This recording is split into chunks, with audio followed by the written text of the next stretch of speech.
Mane tai labai suintrigavo pats konceptas, kiek aš skaičiau apie tą, kad ne tik sausai žiūrėti spektaklius, bet ir juos aptarinėti su profesionalu. Tai dėl to ir rekomenduočiau, nes tas toks įsigilinimas ir kitų kampų pasižiūrėjimas į spektaklius. Iš tikrųjų, po šitos programos dabar spektaklių žiūriu visiškai kitaip.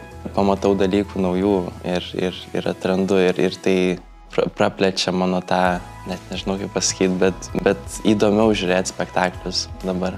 Mane šiaip, kai aš atradau šitą programą, labai sudomino tiek pavadinimas, tiek viskas, bet man patinka, kad mes čia analizuojam ir ne kiek kritikuojam, bet tiesiog patys daug sužinom. Menų spąstai yra ypatinga tuo, kad labai įvairūs spektakliai ir visi gali atrasti savo patinkantį spektaklį ir išbandyti daug naujų. Ir plus tie festivaliai taip pat yra labai puikia proga patirti kažką naujo.